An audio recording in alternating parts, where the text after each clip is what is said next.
Hello and welcome to the second part of our guide to getting started with the Euro Data Cube.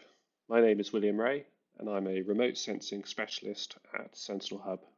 Today I will guide you through the EOxHub Workspace and we will go through the subscriptions that are available. We'll have a quick tour of the workspace.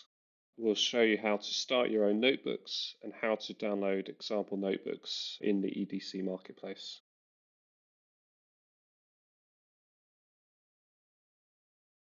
Firstly, though, what is EOX Workspace? It is a cloud-based service that is run off your internet browser. It's powerful enough to offer all the computational resources and storage required to run, develop, and deploy your Earth observation applications. Now let's have a look at the subscriptions available.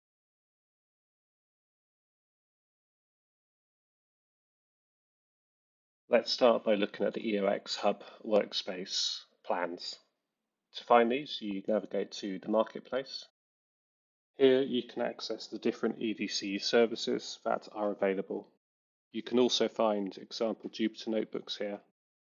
But today we will click on the EOxHub Workspace tile under Platform Services. Here you can find a description about the service and also under the Pricing tab, the pre-curated plans. Under the Pricing tab, you can find out more about the specs and pricing of the workplace plans. These start at €99 per month for the standard plan. And there are also plans that support deep learning applications and also multiple users so that you can collaborate in your projects. We also operate a fair use policy on all our plans. This is calculated as an hourly average. So if you temporarily exceed the limits of your consumption, this shouldn't be a problem. You can also make customer-specific customizations. Using these customization options, you can tailor the subscription that you choose to your own needs or your customers' needs.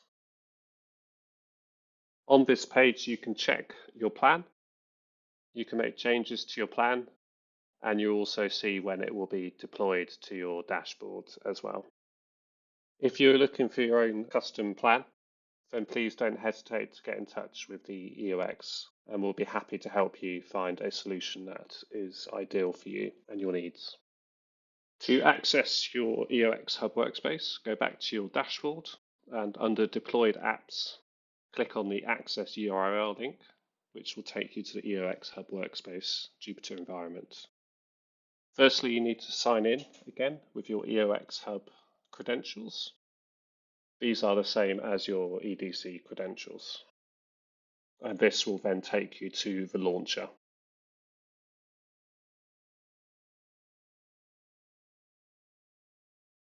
After logging in, you'll be taken to the launcher page and we'll run through some of the functions that you can perform here.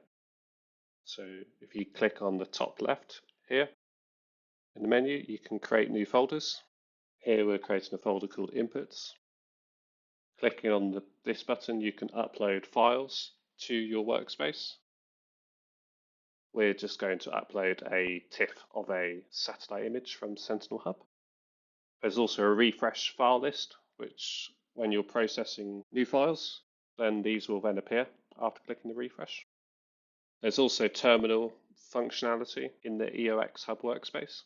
Jupyter Lab is Linux-based, and this means that when you use the terminal in Jupyter Lab, you will have all the same commands as you would have in a normal local terminal.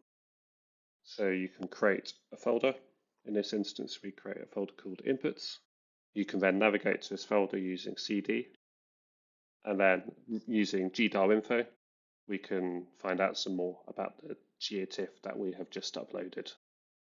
The standard EOxHub Workspace also comes with several pre-curated libraries.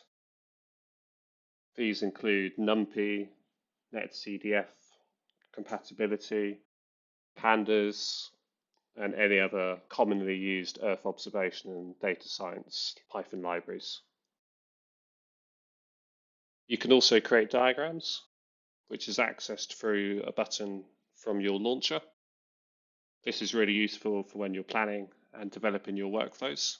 and means that everything is stored in one place. It's important to note that folders cannot be deleted when they aren't empty through the graphical user interface, but you can always use the rm-rf command. But be careful of this, as you can delete files without meaning to, and then they'll be unobtainable in the future.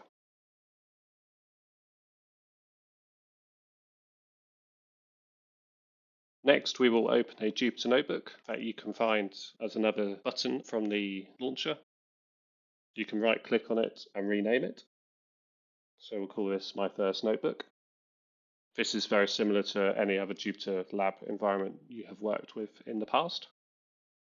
If you then click Upload Files, you can then upload whatever you want.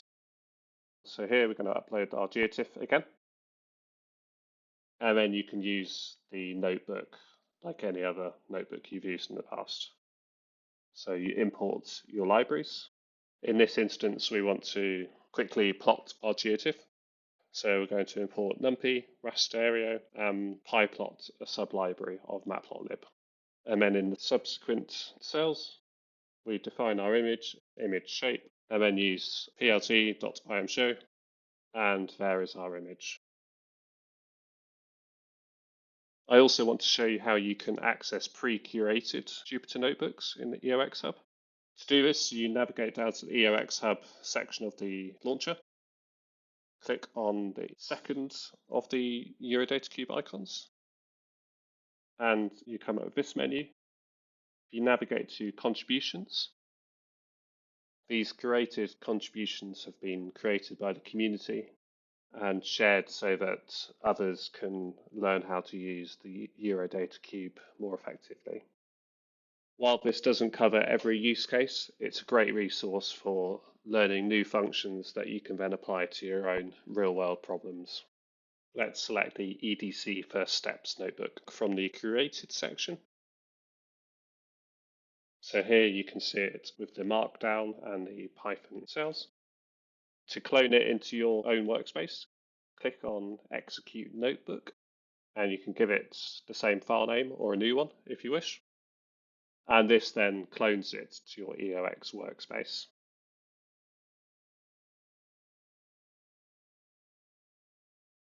It's also important to know how to restart your kernel if your notebook crashes. The button for this is in the top menu when you have your Jupyter Notebook open, and you just need to click this button and confirm to restart. As you can see, the menus and options are the same as a standard Jupyter Lab environment that you're probably already familiar with. In addition, you can restart your server. For this, you need to navigate to the File, Hub Control Panel, click this, and then click Stop My Server. After clicking Start My Server, you can then select your server again, and this will then take you back to the launcher page of your EOxHub workspace. And that concludes the second video on getting started with EDC. Thank you for watching. We hope it was informative for you, and you should now be ready to start developing your own applications on the EOxHub workspace. If you have any queries, please don't hesitate to contact us through the forum, linked in the description below. Thanks again for listening and watching. I'll see you all next time.